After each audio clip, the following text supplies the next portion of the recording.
and welcome to Concert Pipeline. That's Jens Schiffel. And that is Steve Jones.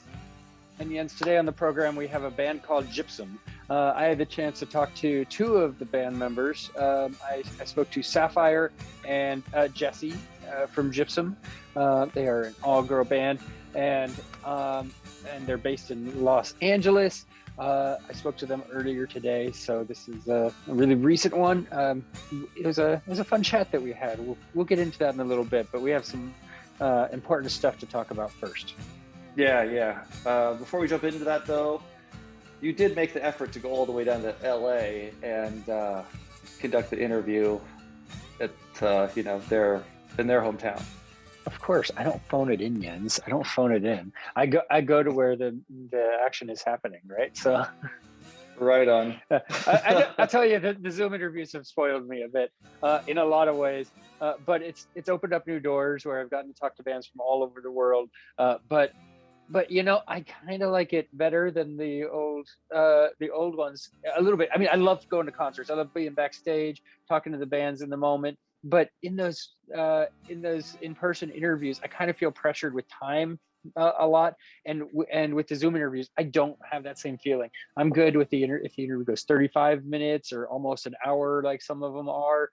Just let it be natural conversation, and there's a lot less pressure on time in most cases, which is pretty cool, and you can dig a lot deeper. So it's pretty cool. Yeah. There are a lot of things to say. A lot of positive things one can say about doing Zoom interviews. One thing I think we've learned is that we've had some great experiences, but we've also saved a lot of money on things like not just parking expenses, but vandalism. Cars getting broken into. We used to get our cars broken into, our tires slashed, and these crazy things. It was so that weird. happens a lot less in this environment. Yeah, that hasn't happened ever since the lockdown. It would be great if someone just walked up right now and just slashed my tires and walked away. While you were interviewing somebody, it would have to happen while you were interviewing someone. Yeah. Anyway, crazy. Yeah. Right. Yeah. Yeah. Well, tell me about your story. Weekend. Yeah, I got a little story I want to share.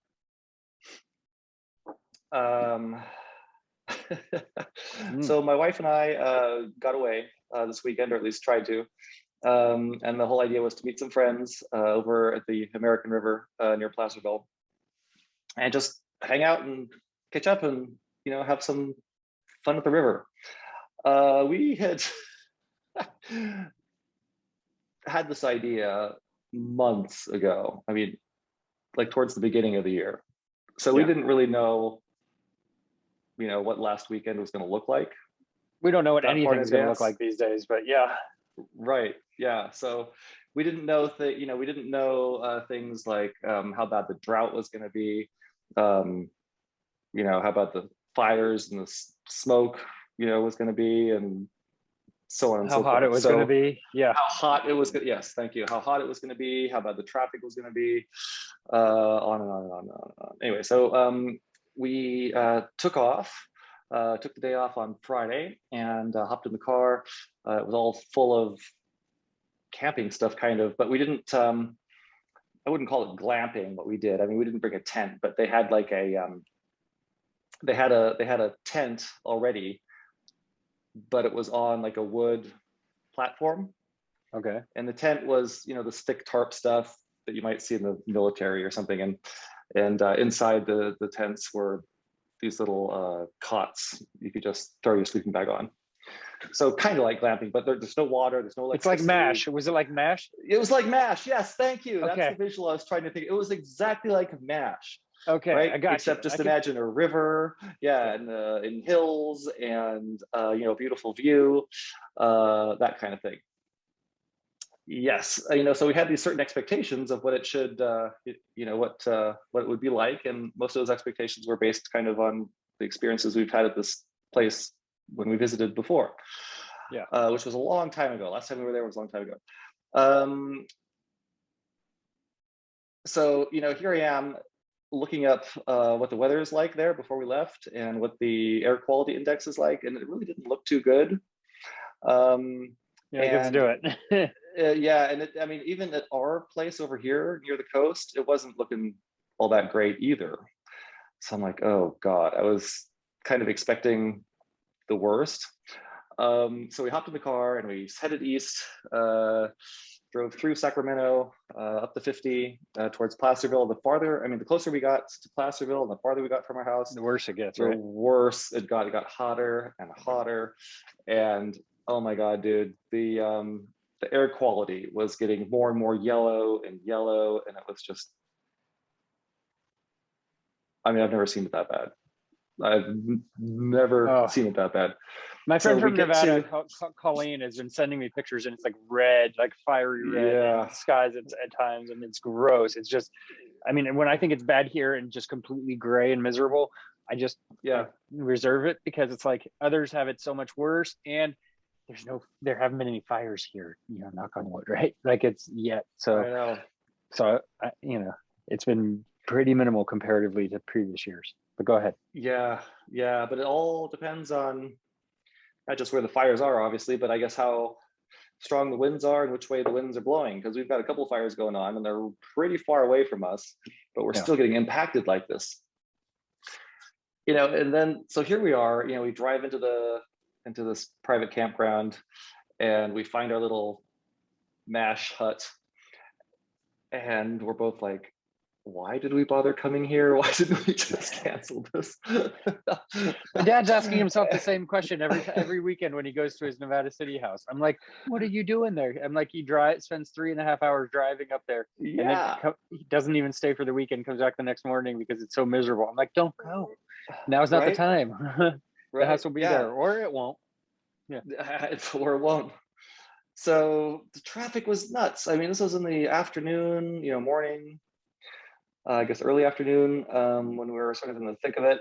And I'm just like, why are there so many cars? Why are there so many cars out here? And the one thing I noticed is that, I mean, I haven't been out much like a lot of people during the pandemic, but apparently a lot of people have been car shopping since the pandemic started, especially like muscle car shopping. I'm not a big muscle car fan at all, but there were so many like brand new, I don't know, what are these things called? You've got the Mustangs, you've got the Cobras, you've got all this stuff. And it's like, there were so many of these. I almost thought there was like a convention, except they were never all together at the same time. Yeah. Just a lot of bros. Anyway, A lot of bros in the area, huh? a lot of bros. Yeah. So here we are at the campground, and our friends had arrived just a few minutes before we did. And we just made the best of it. And honestly, that Friday night, we had a pretty good time. We got out the grill. I brought my entire grill over there, camping grill. They brought their kids. You cooked up the kids? Yeah. Have you Okay. ever had like fried kids? I've told my son, I'm like, I'm gonna eat these fingers if you don't stop. Like, I'm gonna just bite it right off, and I've had nibbles, but I Put a haven't. little bit of bacon on those kids. Delicious. Yeah, wrap it up. I got you. Right. Uh-huh.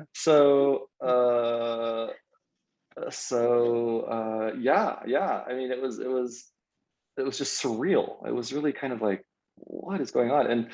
And I mean, we couldn't see any stars. The moon was orange. The sun was orange for what it lasted, for the amount of time it lasted. But then, we just decided, okay, it's midnight or whatever, we're going to bed. The river was so loud. I don't remember it ever being that loud. Uh-huh. I had expected, we're in a drought. There's probably not going to be a lot of water. They didn't turn it off. It's going to be more like a Yeah. creek. Yeah, it's not. Yeah, exactly. They didn't turn it. I was hoping that they would just turn the river off, Yeah. up in the Sierras or wherever it comes from, and just make it turn to ice. Turn it into a glacier or something. I mean, that'd be a great time to just stop the river and kind of freeze it up there. But whatever. So then early in the morning, there's a dam upstream. So early in the morning, they open up the dam. So it gets even louder because that's when all the river rafters, want to go down the river for a few hours. And that's when the conditions were like insane. We could hardly see the hill on the other side of the river. So It was bad. just sort of this silhouette. Yeah, and it's like my mind was like, this is fog, right? It's fog. It's not fog. This is smoke. Okay, this is nuts. This is Yeah. just freaking crazy. We tried to make the best of it. You know, we actually took our chairs and we got we threw the chairs in the river, sat on them, you know, hung out where it was nice and cool. It was 107, dude. It was 107 by the time we packed up and got the hell out of there. And the weather, the what's that little air quality index, AQI AQI. scale? Yep. AQI. I pulled it up on my app. It's 398, I think. Shouldn't be outdoors in that. No. Right, No. 378, I think it was. Yeah, I mean, I was like, whoa, I've never seen it that high. And we kind of talked about it real briefly, you know, what should we do? Should we wait it out or what? And I'm like, you know what, we should just go because we have no idea what it's going to be like later. It might be better, it might be worse. It's not worth You can't hanging stay out in this outside that shit. long in that, you know. I told you, Exactly. I mentioned my dad when he was up in Nevada City, it was 500 with the weather app. He's like, well, some places say it's 350. I'm like, that's not even, you know, that's not okay. You still can't be out in that. No. Right, exactly. So we packed up. I mean, we did a pretty good job kicking ass and got all the cars packed and we're out the door in I think about an hour. And then as we were driving back home, I checked the air quality again in the Sacramento area, not for Sacramento, but for the campsite that we were at. Yeah. Yeah. So I don't know, add another 2 hours or something onto that, or an hour and a half or something onto that. And then I just took a picture here. Let me just show it to you. So can you see that? Oh yeah. Yep. Yep. That's what it turned into. So it's a good thing you left when you did. Yeah. So we're really glad that we left when we did. 432, dude. I mean, the description was not just this is unhealthy if you're older and you have respiratory issues. It was like, this is seriously damaging to your health, period, for anyone. It might have, the only thing that was missing was, you know, get the fuck out, run. Yeah. So yeah. we left. So we cut our entire vacation short, and I know that we invited you, and I'm so glad you have invited me. But you haven't. Yeah, we didn't have much reception. I couldn't really get through to you. It was I'm just glad you didn't like come out. There would have been a total waste of time. I was toying with it, right? And I mean, I'm ultimately glad that I didn't hear back from you. So, but I was toying about going up, and then, you know, even if I didn't find you, just hanging out with the dog or something, because I had, you know, nothing to do that day. And then, but I'm glad I didn't, because so my son had to be out of school sick on Thursday, and his friend George had to be out sick on Wednesday. They both weren't wearing masks in aftercare, and the aftercare lady didn't care. You know, her mask is see-through and everything, and so they were both out sick and couldn't go back until they got a negative COVID test, right? So I had to get a COVID test done for my son. You know, and he was just he had a sore throat and a little sniffle, you know, sort of thing. Nothing too crazy, but you got to be safe, and they require the negative COVID test. I'm not going to send my kid to school sick, right? And so so George was out the whole rest of the week. Atticus, it was going to take 2 days to get the COVID test anyway, and we let it wait until the weekend, you know. So we got there, both came back negative, but you know, both Joe and I, you know, ended up getting a sore throat, and you know, I got a little sniffle going on, and so I was going to go watch the 49er game on Sunday with my dad, and I was, you know, taking the dog for a walk right before I was going to go, and I was like, you know what, I can't, because even if it's not COVID, I can't get him sick.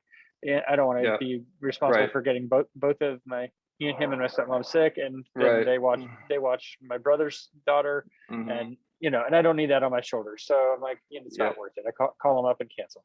And then so I had the most boring weekend ever. I mean, I was just alternating between Peloton, because even when I was sick, I don't stop that, right? There's no quit. And I was getting to my 850th ride today, right? Either way. And so so I was alternating between Peloton and binging shows on TV and stuff, watching movies and reading a book and and everything, and sitting out on the porch. So just, you can call it relaxing, but it was also boring because I didn't have any interactions with like anybody, right? Yeah, that's what so- quarantine's like. Yeah. In a way, yeah. But I mean, don't think of it as like a weekend wasted or whatever. I mean, you did the right thing. Well, yeah. By not subjecting yourself to Or hanging you out guys or miles like, from a major fire. I wasn't feeling sick at all on Saturday. I didn't think I was sick at all. So I wouldn't have felt like I was getting you sick or anything until I woke up in the night and had a sore throat or whatever, and I was like, oh, this isn't good. So but for as boring as this past weekend was for me, next weekend is going to be a lot busier and a lot more exciting, right? Because Bottle Rock is coming up. We have an interview with Lawrence, who is playing on Friday, so that's cool. And I was toying with only going 2 of the 3 days, but they got me media credentials, which I haven't had for like 5 years of Bottle Rock. So Right. I'm gonna do that on Friday, and this is the moment of truth because you still haven't committed to when you're going. You're like, I'm gonna wait for the ticket prices to go down. I'm gonna get them to their lowest. I'm gonna save every dollar. and I'm like, they're below 50% of cost. What are you waiting for? They're gonna be lower. I can always get them a better deal. And Yes, I don't blame you because I definitely overpaid, but I mean that definitely is my goal. And just to kind of recap real quick, and only because, not because I'm a cheap bastard, it's nice to make, it's always a good feeling to get a deal, but I just felt like I got so screwed over that one 5 time years, 4 when I years actually ago, did buy a ticket for Bottle Rock like 4 or 5 years ago, and couldn't go because decided to go on vacation instead. Who made it so you couldn't go? Was it Bottle Rock's fault? Was it So it's Bottle StubHub's? Rock. So it doesn't matter. It's just the whole reason for my stubbornness is that when I sold the ticket on StubHub or wherever I sold it, I literally only got half my money back. So that's why it's important. I don't even remember how much the ticket was or how much money I got back, but the deal, the idea is that when I find the right ticket, it's got to be like killer deal to make me feel good. Below 50% of cost, below, like you're winning, right? You're making up for that 1 day pass that from 4 years ago or whatever that was. Like I think you've already, if you buy it now, you still will make up for it. So are you on the podcast now going to commit to what day, S in parentheses, which days you're going to Bottle Rock? Well,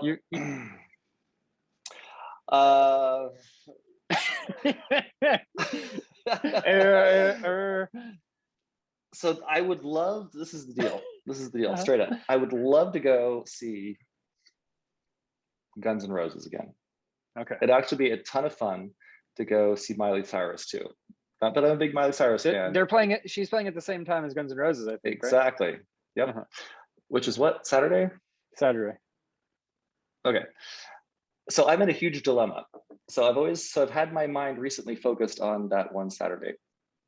Given this horrendous weekend I just had, I swore to myself I am never going outside again. Oh. When it's ridiculously hot. And I'm never going outside again when the air quality is like horrible. And 3 is like, how concerned should everyone be right now with this whole Delta virus outbreak thing? So I really want to go on Saturday, but now I'm like, it's more than just being a cheap ass and getting a ticket. I'm actually concerned that with my bad luck that I've had in life, when it comes to buying and selling stuff, if I buy the ticket too soon, it's going to mean that like Napa's going to be on fucking fire and I won't get my money back. You say too soon, you mean like 4 to 5 days before the event, Like 45 minutes, I would say. No, I'm going to give myself a cutoff day. Like I need to get the ticket before Thursday because the whole event starts on Friday, right? Yeah.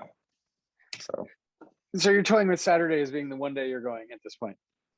Definitely. Yeah. Okay. So I'm focusing on Saturday and crossing my fingers, hoping there won't be no Foo an Fighters for you, apocalypse. is what you're saying. No Foo Fighters. No, I know. Yeah. It's lame. I know. Missing out on Dave Grohl. We have some am. great Dave Grohl stories later in the pod, by the way. So Yeah. And I'm gonna have to live this vicariously through you. Okay. On Sunday. You'll have to do that. So okay. Well, you heard it here. Jens may or may not go to Potter Rock on Saturday. If it is A, indoors, B, not 100 degrees. Okay, well, good. We're down in the low 80s for Saturday right now, so the heat shouldn't be too much of a problem. Can't make any promises on the smoke right now, and and maybe Delta will be gone by then. So that's a possibility. These are all possibilities that might be happening. That would be nice. Lend its way for Jens to come to Potter Rock. If I show up, I'll be like in an air-conditioned van. I'll be like, "Let me through." Boy in the plastic bubble over here, right? So, exactly. Exactly. I'll be in one of those huge bubbles that people get in and then they crash into each other, or they try to play soccer or something. Like bomb, bomb, bomb. I'll be in one of those. Okay. Yes, that sounds good. I did buy a hydration pack because it was like $20 on Amazon, because they're very stringent about what you can only bring like see-through bags or a hydration bag that has like less than 2 pockets in it or what have you. They want people to be able to filter through it, and they're already going to be checking everybody for vaccinations or negative COVID tests and stuff. So a hydration bag, what the hell is that? It's like a backpack, and it has like a camelback, right? Like it has a bag that you can fill up in. They have water filling stations throughout the festival, and you just go and you fill up your bag, and then it has a hose, and you just suck it from the hose. Or you could take a reusable water bottle. They will not allow plastic outside, unreusable water bottles in, and they're being really conscious. Nope, they're restricting me from bringing this. Nope, you can't bring that. Bring this. Nope. I think my rights as an American are being violated here. You're on their property, so you could buy water, I'm sure, but for like $25 for a right. All of their packaging bottle of water. So as you're describing this hydration pack, you know what it really sounds like? It sounds like a repurposed colonoscopy bag or whatever. Yes, it was used. Yes, it formerly held like a gallon of blood or whatever, or urine or whatever other bodily fluids that you don't want to ever touch. It's like that. I think maybe there's a surplus somewhere. Yeah. And Bottle Rock got them for like next to nothing. But I'll tell you, REI got them for next to nothing or whatever. You got one. I'll tell you, I'm gonna try and sneak in my sunscreen whiskey flask. So gotta try and get that. I got 2 of those. Yeah, there you go. But didn't you say they busted when you guys once they did, but I've gotten it in successfully too, and it's worth it for the time you get it in. So it depends on who you get it past, right? So and what do you fill it with? Rum, tequila, just whiskey, vodka, straight whiskey. Just whiskey. Yeah. Woo!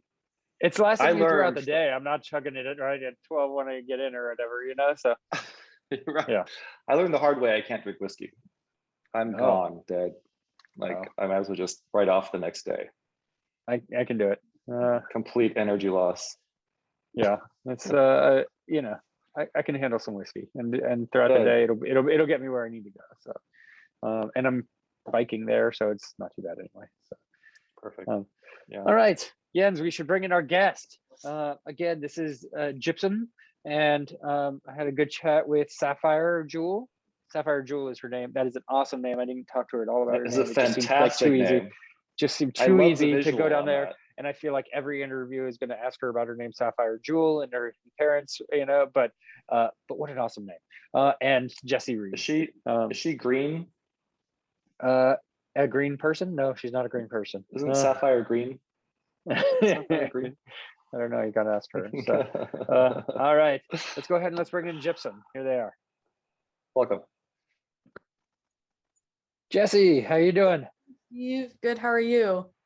I am good. I'm good. We have Sapphire joining us too, right? Yeah, just Sapphire, and then we'll be that'll be it for today. That'll work just fine. Cool.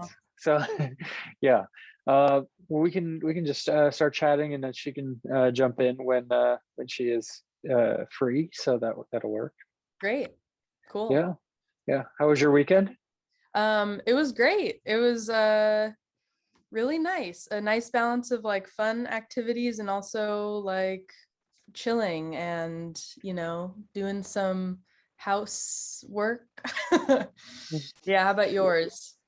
It was interesting. It was probably the most boring weekend I've had in quite some time because my son was out sick on Thursday and Friday, and as was his best friend, who is my best friend's son, and they probably got it aftercare at their school. It wasn't COVID or anything, but it led to both me and my best friend getting sore throats and everything, and so I did a whole lot of nothing this past weekend. That's But, good. alternated between Peloton and reading and watching TV and and just kind of cycling through those things. Good fun. Yeah. Cycling through. Yeah. Sapphire, how are you doing? I'm good. I just got home super late last night from being in Washington visiting my family, and so I just woke up not that long ago. Hey, that Okay. works. Do you get to Washington to visit your family a lot, or?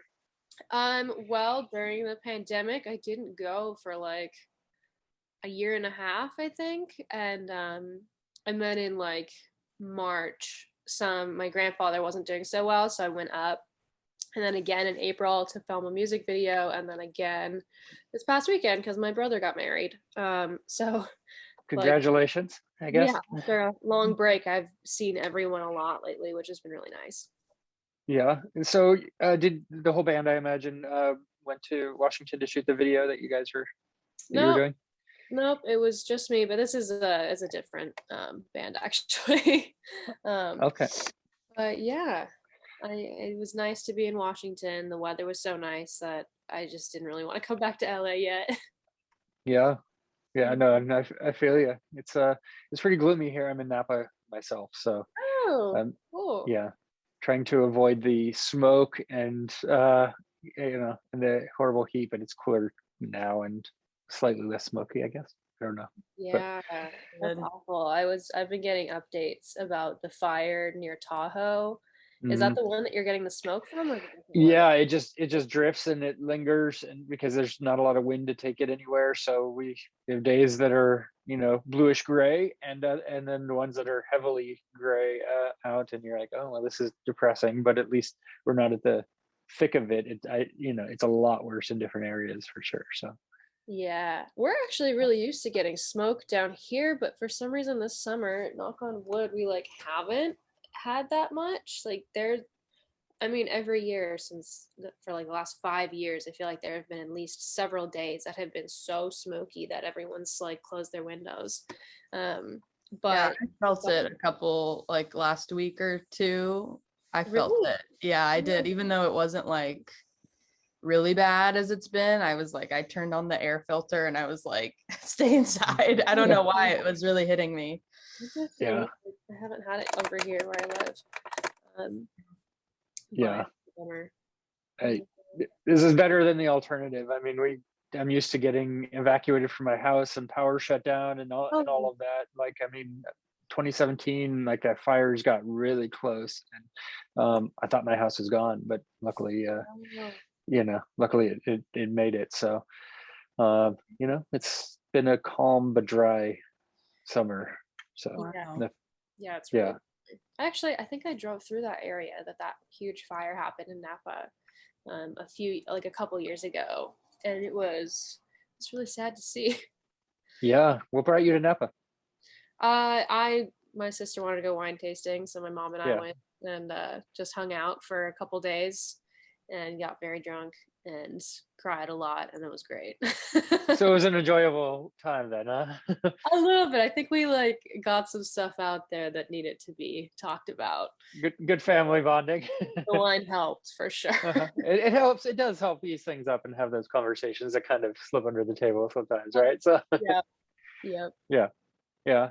So Mhm. so tell me about kind of growing up. What music did you listen to? What did your parents play in your households? Jessy, you want to go? Yeah, man, I grew up, I'm definitely like a rock. I will always return to rock. I like really like all kinds of music and really uh enjoyed a lot of different genres growing up, but in my house, my parents loved listening to like Fleetwood Mac and the Beatles and Crosby, Stills and Nash. Like they liked, very much the music of their time, definitely more the hits. Like, my mom played the Beatles, but only the hits. Yeah. So I felt like I had a nice introduction, but definitely had to kind of go further for the deep cuts once I went out on my own. But yeah. Yeah. Stevie Nicks was supposed to play Bottle Rock this weekend here in Napa, but she backed out, Yeah. like a couple weeks ago. So we got a country replacement who is not up to Stevie Nicks. Oh yeah. Are you gonna Yeah. go? Oh yeah. Yeah. And the great thing is it's 3 miles away, so I can just bike every day, and just hop on over rather than deal with driving or getting an Uber and waiting in line at 10 o'clock at night for an Uber for an hour. Just bike on over. It's easy. Mm-hmm. So Yeah, we know. yeah. That's Yeah. awesome. Well, Yeah. my parents didn't like really listen to music that I thought was that cool at the time, but they would just put the same thing on over and over and over again. And one of them, this one was cool. I enjoyed Sade. My mom Uh-huh. really liked Sade, and like Smooth Operator was on all the time. And then Uh-huh. he also really loved Andrea Boccacelli, and like would try to over the summer we'd have like dinners outside because we couldn't be outside that much in Washington State. That's where I grew up, and so she'd like try to do like a whole like Italian or just like nice experience with Andrea Boccacelli like blasting in our backyard. My Yeah. parents did that too. Really? Like Andrea Botticelli and then like Enya was like the Yes. backyard hang. I mean, it's to say it. Nice calm vibes going on over there, Yeah. huh? So, yeah. And then Cher, I remember like I think Cher filmed her farewell concert, and I remember my mom bought the DVD for it, and I remember watching it, and I think yeah, I always thought that that was so strange. It wasn't really what I was into. Now I Yeah. look it back, I'm like, man, Cher is kind of dope, and so Sade, Andre Boccacelli, I can vibe with, but it's not really my thing. Yeah. But my older brother David, he also listened to some cool music and like introduced me to Bjork and showed me some of her cool music videos. And he was cool, like Tori Amos too. And then yeah, I was like fifth grade when I started picking out my own music. Um, Definitely my first album that I bought was Britney Spears. Oops, I did it again. Yeah. And one, I still have it somewhere in my apartment. And then after that, I think I someone in my like elementary school started listening to Good Charlotte, and I thought she was really cool, and so I went out and bought the Good Charlotte record and just like started Right. to love listening to Good Charlotte until my cousins came in town and told me like this was not real rock music and it wasn't good.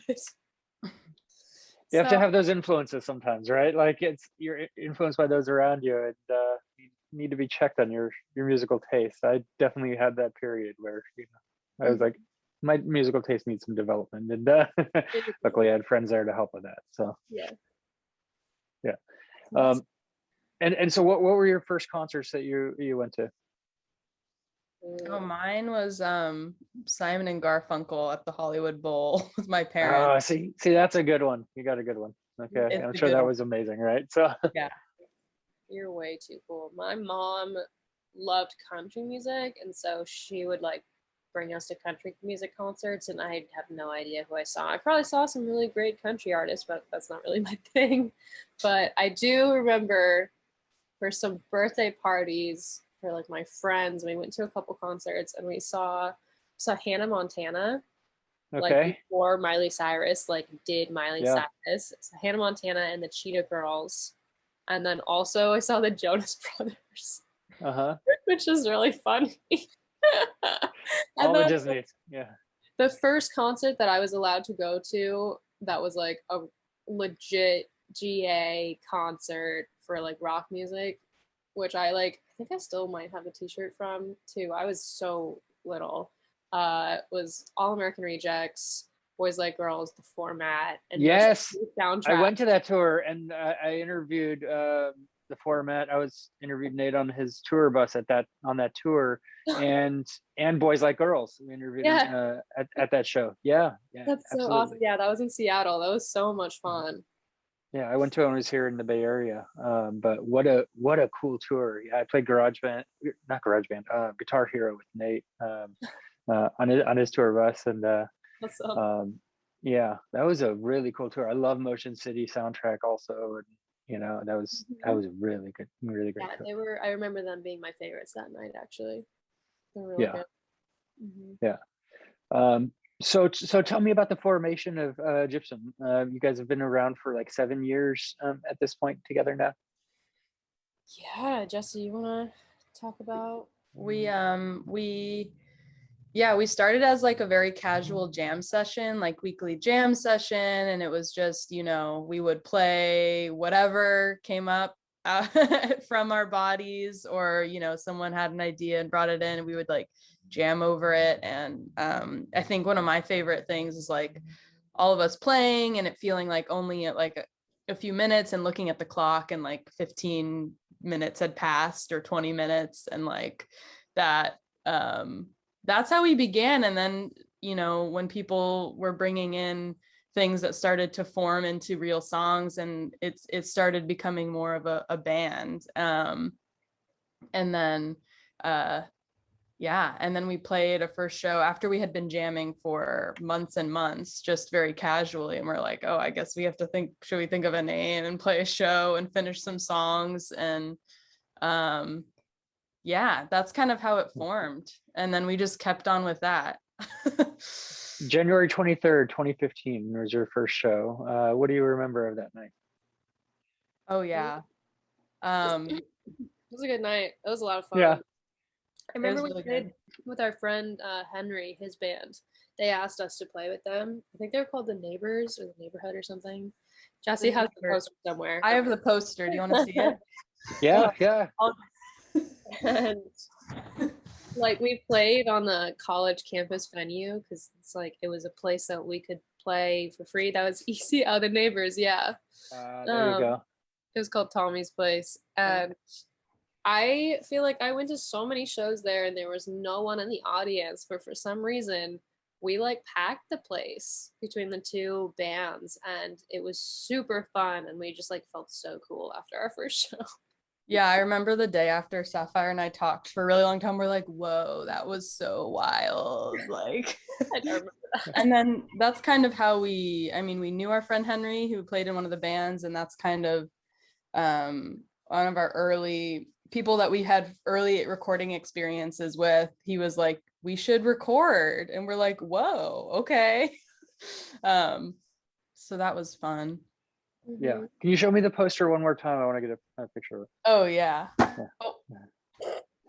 Don't break it. Lift it up a little. There you go. There we go. Cool. Yeah. And so then you started playing a bunch more shows together after that. It felt pretty natural. Yeah, it wasn't that long before we like started not playing around our college. Like we did play house shows a lot, which were really fun. And yeah, great parties. But then we started to play around LA, and I think like was one of our first shows in LA at Lot 1.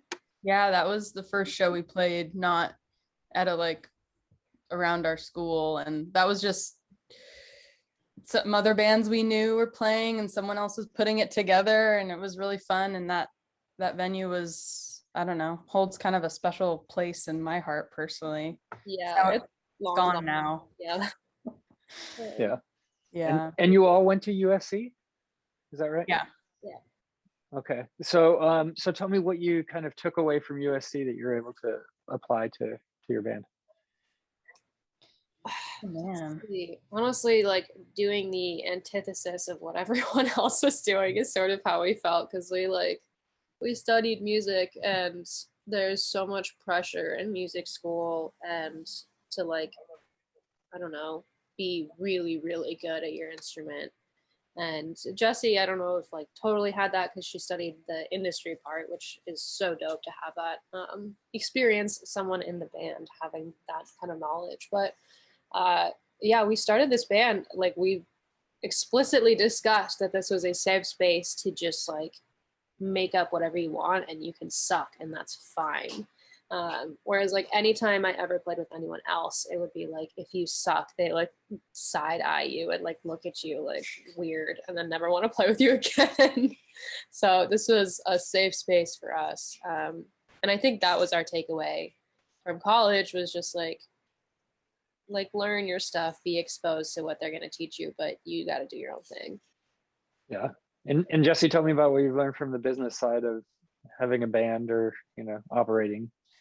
Yeah, it was definitely, my major was less, it was not performance focused. I started doing with a classical percussion element the first year and I was like, this is so intense. Like, to be a real music major like is really intense. So my degree I think was a little more chill, but I don't know, it was kind of nice to be thinking about what I was learning in class. And I don't know how much I actually was able to apply at the time we were starting out, but yeah, it was fine. It was nice. It was really nice to be able to be creative, you know, even though I didn't have the performance pressure, it was nice to have just like a creative outlet. So fun. Yeah. Mm-hmm. And Sapphire, you mentioned that it's okay to suck in this band, but you're in another band, or you have several other bands as well. Is it kind of that same dynamic, or what is your approach with your I other mean, band? yeah, when you play in like bands that aren't coming out of like a music institution, an educational institution, you can just be what you want to be. So I play in a couple other bands, and they're also really chill. But I like push myself in all of the bands to like play the coolest parts I can think of. But it's not, no one's super critical. You can't like fully suck, but you don't have to be, I don't know, the next genius. I'm not explaining this very well, but all my bands are really cool, really nice. I love them all. And I don't feel a ton of pressure in them, but I do strive to be good. Yeah. How do you write differently for the other bands versus for Gypsum? Well, Gypsum, it used to be that like I would bring in a lot of ideas that were on guitar for Gypsum, and so like I would write alone with them, and then bring it in, and we would jam over it for however long. But so a lot of my writing with Gypsum was like solitary, and then I would just loop it until everyone else had figured out their parts. And then after a while, we started to be collaborative, which was really cool. And I think we like intricate parts in Gypsum, and so sometimes we like slow down, and like Anna and I will figure out the guitars. Like I remember in our song Goal Lake that's coming out on the album, Anna, I like came up with these weird guitar chords that I don't know where they came from, but Anna was like needed to get the right notes because they're not all in the same key and they're not all straightforward, and so we had to like slow it down, piece it together. Whereas my other bands, one of them I'm just a hired gun, like I play the parts that they wrote, and it's really fun. We get to play awesome shows. And then the other one, which is like another band that I'm a full member in, usually the other guitarist brings in the ideas and I'm the one jamming, so it's really different for all of them, honestly. Yeah. Jessy, what do you think about Okay. writing in Gypsum? Because like you would spend a ton of time figuring out like just minute little kick details, or like drums syncing up with bass and guitars. Yeah, it's really cool each way that a song has come in, whether it's like you bringing something in or someone else bringing something in, and then like me being like, oh, I want to be able to play this weird pattern and then over that, and then having to figure it out and then like even practice it on my own or write it out because I have written something for myself that is hard to play. But yeah, it's fun. It's really fun. Any way you cut it, I think. Yeah. And Jessy, was it always drums for you? Did you always latch on to the drums, and were your parents cool with drums growing? Yeah, I mean, I started playing piano in like first grade, and then around, fifth grade, I was like, I want to play drums because my friend's older brother had a drum set and I became obsessed with it. And so it wasn't until around middle school that they were like, okay, she's not shutting up about wanting to play. So maybe we'll start to think about letting her do that. And so I like, saved up for part of a drum set that then they helped me purchase. And then so around like seventh or eighth grade, yeah, I would definitely say that is my first love and true love is the drum set. But yeah, it's really fun. Never gotten any trouble with the neighbors or anything like that? Oh, well, luckily my parents had a garage that I could keep the drum set in. And so I didn't play I played like during pretty reasonable hours. But they were pretty okay with it. And, even, in high school when I was doing classical percussion, the marimba was in my room and it took up half my room. The neighbors did complain at certain points to my parents about like, our sons are doing homework between the hours of 4 p.m. and 9 p.m. She can't play during those hours. And my parents were kind of like, well, then when is she going to play? Yeah. And they're doing homework for 5 hours. I don't buy it, right? So yeah. So they kind of did stick up for me, and they kind of did make it so like, don't worry about it. Like, close the garage door. You're not playing during weird hours, but like live your life, do your thing. And so I didn't really feel bad about it. Yeah. Yeah. Pretty lucky. Well, that's good. How about you, Sapphire? Always guitar for you?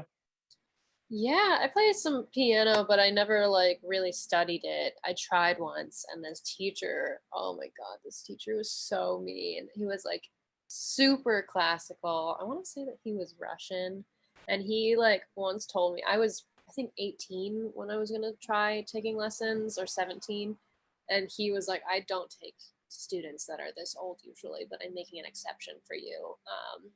And was like, only take like 5-year-old children, and was just like really critical and was starting me on the most boring stuff. I could not stay interested, and I was like, okay, well, this is not for me. That only lasted like maybe 6 months before I was like, I can't do this. So yeah, it's really just been guitar. I don't know why. I just stuck with it. Yeah. And so let's talk about the new album a little bit. One tweet that you guys had tweeted a couple years back caught my attention. Should we spend money on recording or jet skis? And 84% said jet ski. So I'm assuming you guys have a jet ski, and that's why it took it's taken so long for the album to come out, right? So no, we haven't reached jet ski yet. No, not there yet. Okay. No, that's literally like our joke. When we make enough money on this band, we're gonna buy a jet ski.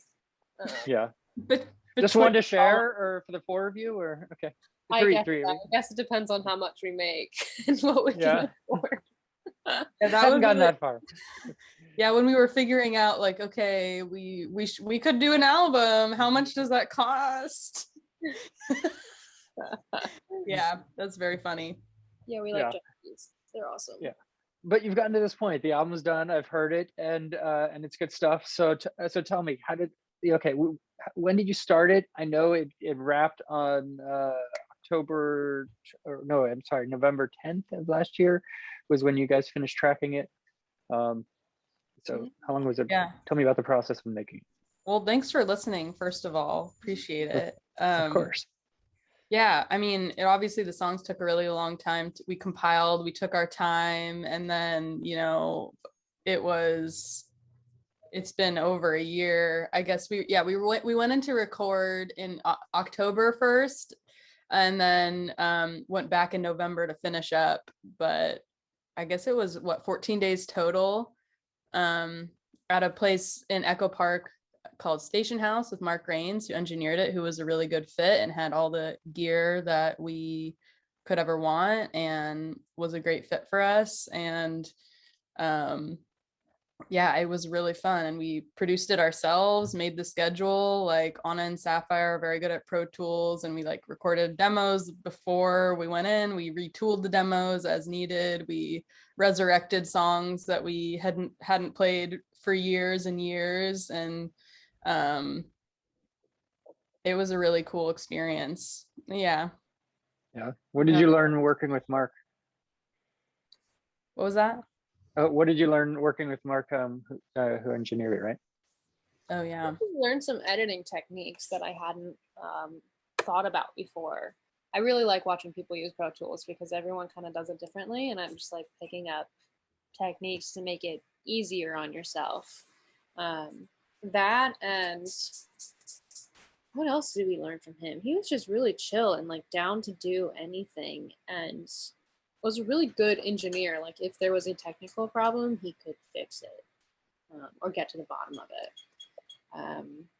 We got to play with the Echoplex. We talk about this in like all of our interviews, which is funny, but the Echoplex is like a super old tape delay, and so it like writes audio onto a tape and then like loops it and delays it and then like kind of erases it as it goes around and around.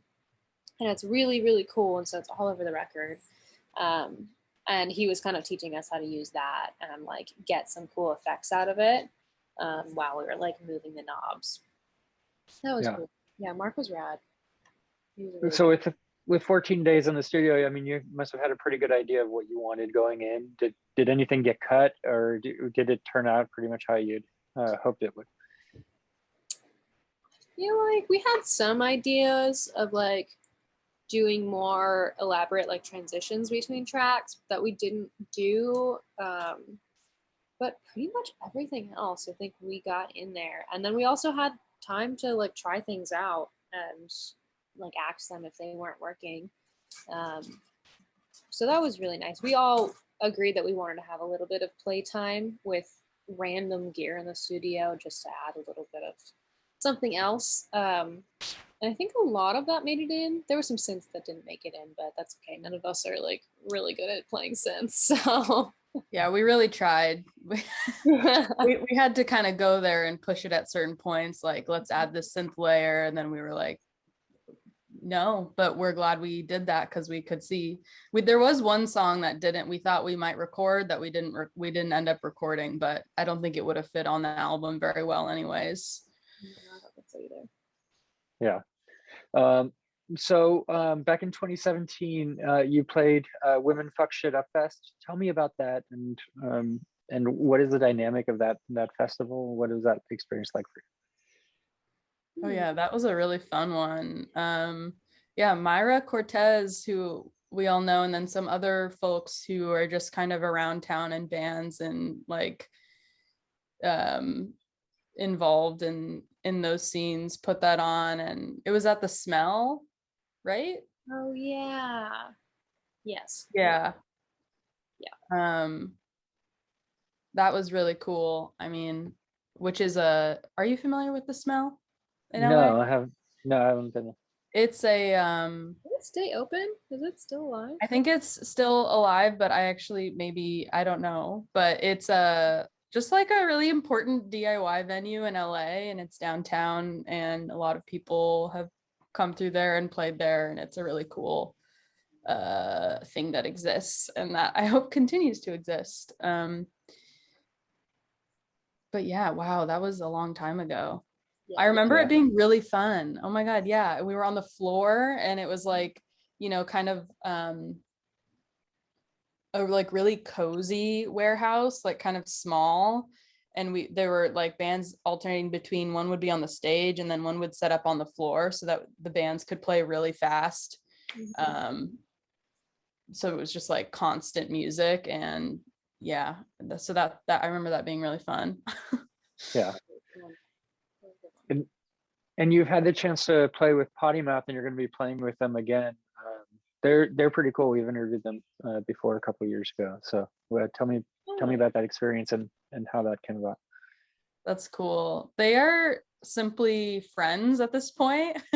Anna lives with one of the members now, recently moved in there, and yeah, they've just been around, and I think we played a show with them opening for Speedy Ortiz many years ago, and it was just like so fun. And yeah, I guess that's it. Yeah.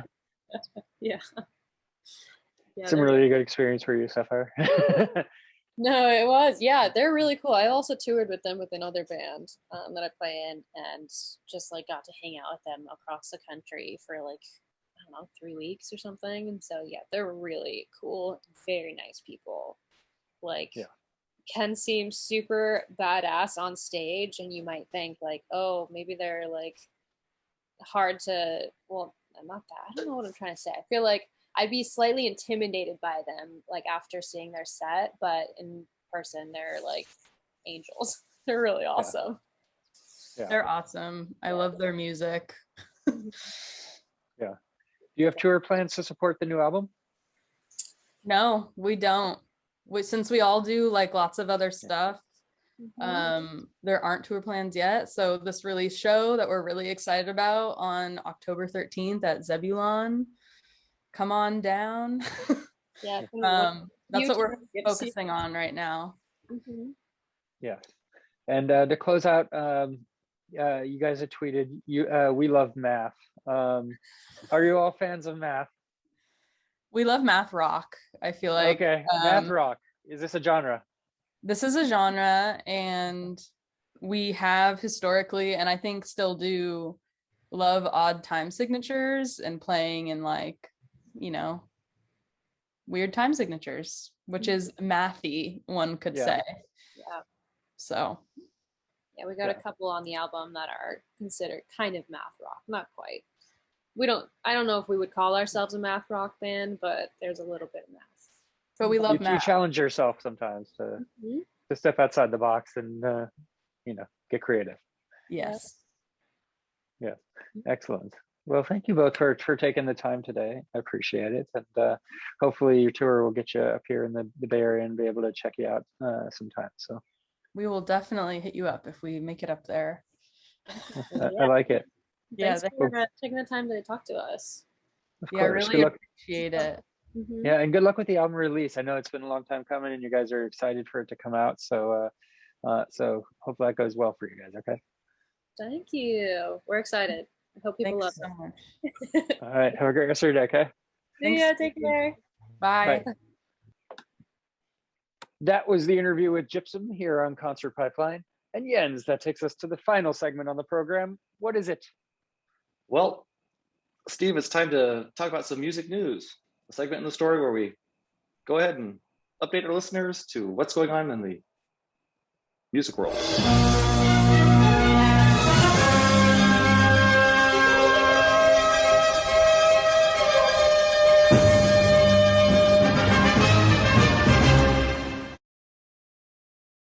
Very well said. You said the segment in the story. So, but who am I to call out your areas? Anyway, we have some great. I rehearsed stories. that for days. You did. You worked hard on that one. I shouldn't have called you out. But we have some fun stories to talk about. I mean, we were talking about some music news well before music news time, for some of these. So we'll get right into it. Jens, you take the first story because this is a continuation.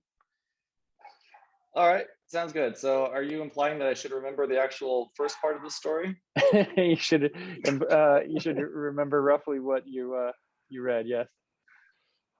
All right, okay, so let's talk about Kanye. You said his name right. I did. I actually just surprised myself. I'm like, I think I did that by accident. All right, so fans react as Kanye finally drops Donda. Quote, he left the Jay-Z verse in I guess there was End quote. some question as to whether this Jay-Z piece would be in his album or something. So Apparently, I guess that's a big deal. So he left it in. yeah, Fans are thrilled that the Jay-Z verse remained on Donda. So, I know nothing about Kanye, but Donda is all uppercase. So I don't know. What does that stand for? Is that an acronym or something? I have no idea. I have no idea. Don't know. So fans around the world have been reacting as Kanye West finally dropped the long-awaited Donda album today, August 29th, which isn't actually today, but that was when the article was written. So, get this. Fans have reacted. They've waited a long time. And this thing is 1 hour and 48 minutes in total. That is a long freaking album, by the way. Like, I mean, albums you're usually around 40 minutes ish. Yeah. And this is like a triple album or something, or it's just like he just doesn't know what to cut. I don't know what the deal. It doesn't even say it's a double album or anything like that. It's like, this is the album. Just look. I'm Yeezy. I'm the king. Like, I can do what I want. I'm gonna make this album freaking long. Maybe he's been listening to a lot more Bob Dylan, where some of the songs are 17 minutes long, and maybe they're only like just a couple songs on there, but they're just really long. He had this to aspire to here. Yeah. Okay, so fans have also reacted joyfully with news that second track Jail does indeed feature a guest verse from Jay-Z after earlier reports that it wouldn't remain on the album. Other early reaction has seen fans reacting to Kid Cudi's guest appearance. I hope I pronounced Kid Cudi correctly. Sorry, Kid, if I did not. And the fact the album seemingly contains no swearing. What? Wow. Yeah, this is that allowed? It's not listed as explicit on Apple Music.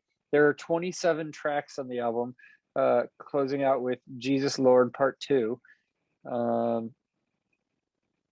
He's very religious, by the way, right? So there's that. Kanye is? Yeah. Oh, I did not know that. Oh, yeah. Yeah. So Donda, so what the hell does Donda mean? I don't know. That's a whole nother conversation. I have no freaking clue. So do we have to listen to the whole thing just to find out? No, I know. Yeah, right now in the middle of this podcast to get to the bottom of what Donda is. Yeah. Okay. So Donda is also on streaming services starting this weekend.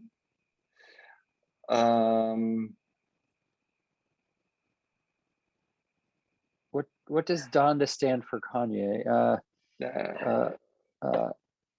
It's named after his late mother, Donda. So it's named after his late mother, I guess, is the only short. Oh, okay. There you go. That answers that question. We didn't even have to listen to the whole album. We're good. We're good. There's a little bit of a review. It says, Donda is not a rush job by any means. However, it could have benefited from Kanye spending a little less time on it and just learning when it's time to let things go. Nobody needs all 27 of these tracks. What? Nobody needs all 27 of these tracks, but dig deep into its contents and you'll find enough gems to make his 10th album worth your time. Okay. Well, so now I'm the whole thing to get there, though. So yeah. Okay, I guess so. Right. Interesting. Wow. Okay. There you go, Kanye. Right. Well, you have some homework to do, don't you? Yeah. Is it going to listen to some? Yeah. In case I can't sleep, if I wake up again, stupid insomnia at 2:30 in the afternoon, I'll see if it's available on streaming. You talked earlier about festivals and concerts and Delta and COVID and all that, right? Well, Corey Taylor from Slipknot thinks he contracted COVID-19 from a selfish audience member at one of his shows. He said, you try and trust that people are vaccinated or they're masking up and socially distancing and at least testing negative before they go to something like that. But he is vaccinated. He said he tested positive for COVID-19 earlier this month following a run of headline shows in support of his debut solo album. And he shared the news in a video message. for the Michigan Pop Culture Festival Astronomicon, which he had been scheduled to appear at prior to his diagnosis. And he discussed his belief that he contracted from a fan. And he said, I try and keep my mask up the entire time. You try to believe that people are vaccinated, yet, like I already said. And said sometimes you just run into those selfish people that don't care about that. And I think that what happened to me, somebody came to one of my shows and was in the audience sick and probably got several people sick, man. So these the echo comments that he made prior to testing positive during a recent interview also.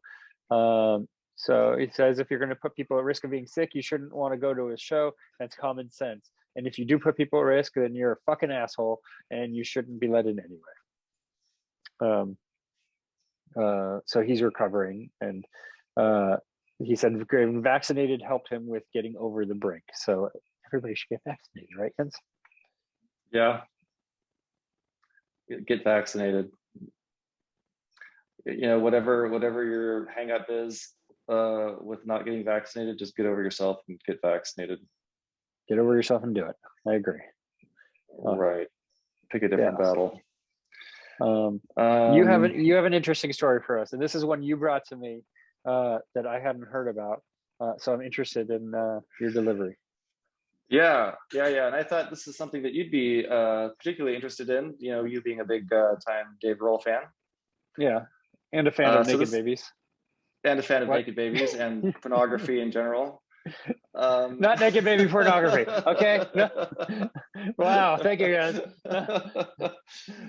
Jesus Christ. By this time, I'm sure everybody knows about this. But Nirvana had an album back in the day that was a massive success called Nevermind, which featured a naked little baby in the pool chasing was it a dollar bill? Yeah. It's infamous. I mean, right? I mean, so it's infamous. I mean, what an album cover. I mean, the album was fantastic, right? Nobody can argue that, but it really had a super unique album cover as well. So this little baby, 30 years later, is now a full-grown adult. His name is Spencer, and apparently he's had some serious problems coming up with good pickup lines, because all he can say is things like, hey, you want to see my penis again? Yeah. His parents were paid $200 for allowing him to be photographed for the album back then. But last year, Spencer said that being the Nirvana baby had its perks, especially with the ladies. Yeah, however, I mean, reason, he's used that pickup line and he's talked about that in his articles, right? And so I'm interrupting you, but I can't wait. So I mean, this guy in 2008, I remember this story coming out in 2008, and this guy was 17 years old, and he created this picture here, right? Right. He recreated the album cover, which to me tells me, no, you don't get to do what but I guess you haven't gotten to the heart of the story yet, but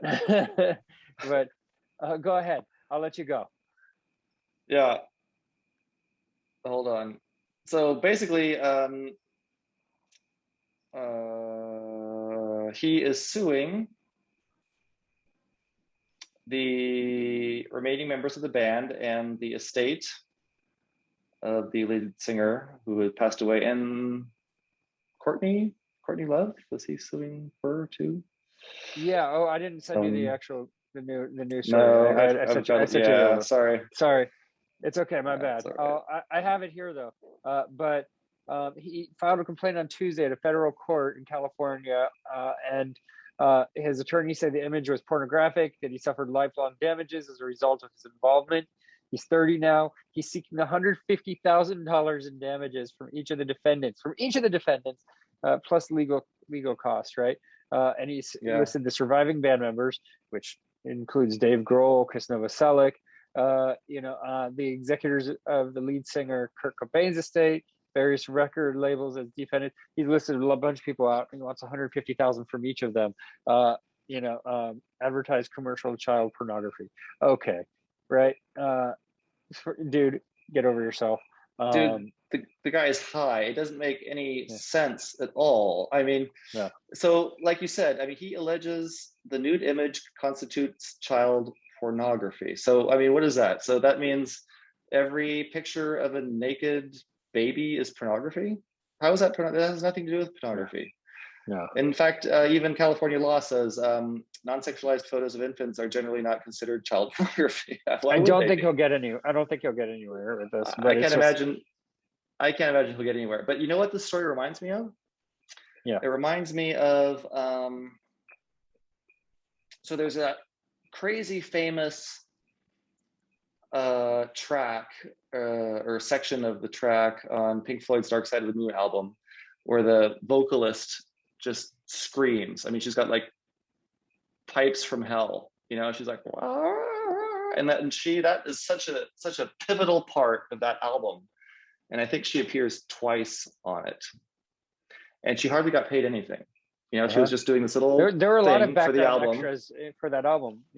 Yeah, a ton of background extras. Yeah, they had interviewed a bunch of people, and they were just talking and talking and talking, but they put those snippets into the album. Yeah. And she was kind of like one of those people. They just had her do some background vocals for a couple minutes, and that was it.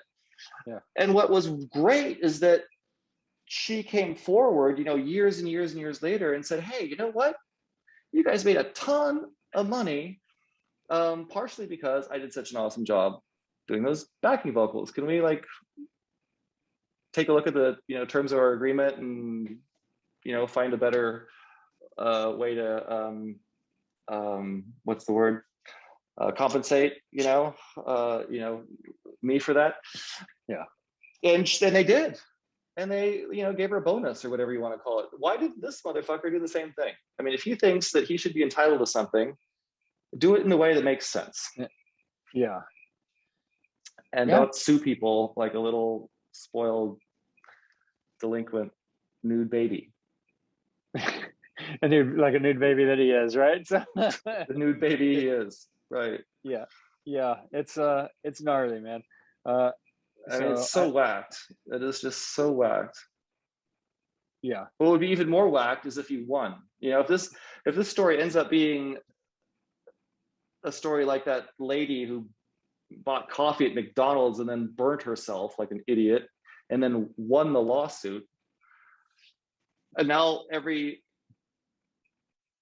paper cup says contents is hot, because of that. Yeah. Oh, I mean, it's starting shit. Oh my God. Right? Yeah.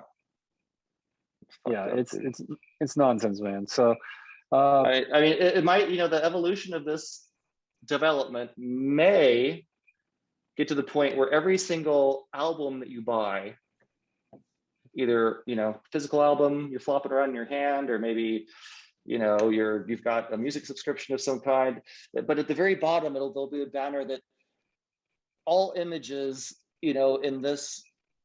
on this album are not intended to be pornographic. Right.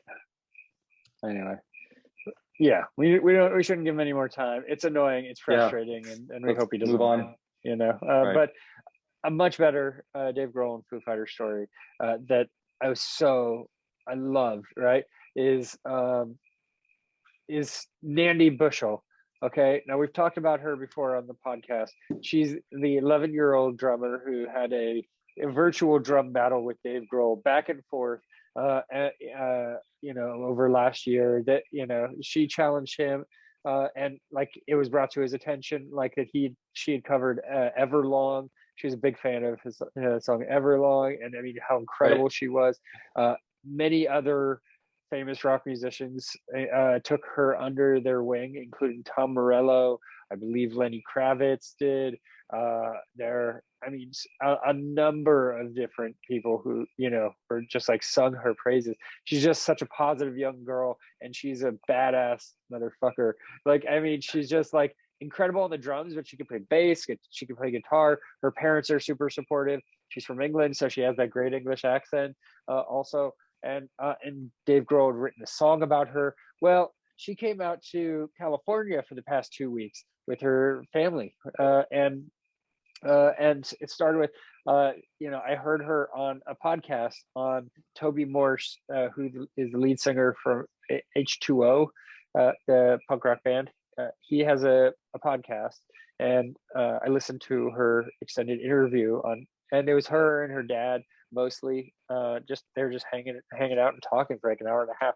I listened to her interview on that, and they called up Brad Wilk, I think is his last name. He's the drummer for Rage Against the Machine, who she's a big fan of.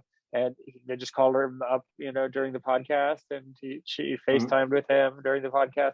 And she was saying how she was in town for like 2 weeks doing a bunch of things. She drummed with Chad Smith from the Red Hot Chili Peppers while she was in LA.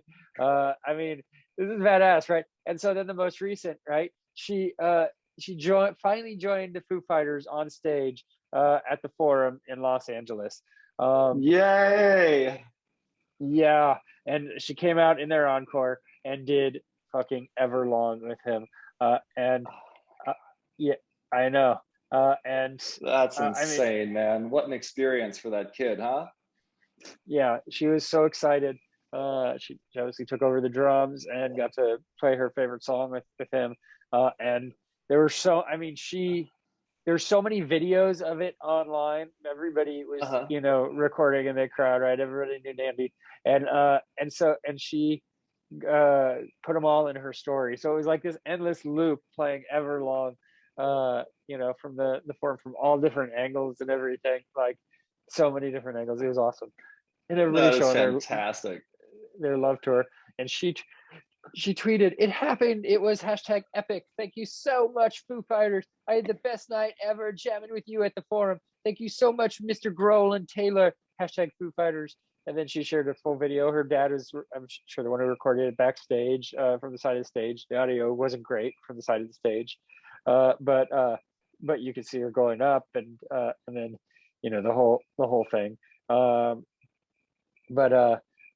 Yeah, it's pretty incredible. I mean look at her. Yeah, I know, her pure joy. Look at Dave. I mean, this is the highlight of her life right here, right? Oh my God. Holy and she has shit. so much to go. Like, I mean, she's got so much ahead of her, and everybody's super supportive. And her brother is like 8 years old, and he's getting into playing the guitar too. Like, there's a video backstage of her walking backstage at the Forum, and there's all this Foo Fighter decor on the walls and everything. And then her dad stopped her, and and then her brother came up, and he's like crying. He's just so proud of her. He can't even do it, right? And it's just, oh my God, it's incredible. So Dave Grohl has done it again. He has. Yeah, and good for him, man. Yeah. So good times. That is our show for today, Jens. We have a lot coming up, and I don't know what order I'm going to roll it out in yet. It depends on how Bottle Rock goes, but I have an interview with a band called Bird Talker on Thursday, and then Friday, like I said, Lawrence at Bottle Rock. I'm sure we're going to bring other Bottle Rock coverage, but I have more interviews lined up in the right around the corner as well. So the train's going to keep on rolling. We have some good stuff, and we have a band that is in the Rock and Roll Hall of Fame coming up, the Zombies. Yes. So that's weeks away, but lots of good stuff coming up on Concert Pipeline. That's our show for today. So for all of us here at Concert Pipeline, that's Jens Schippel. And that is Steve Jones. We'll catch you next time. See ya.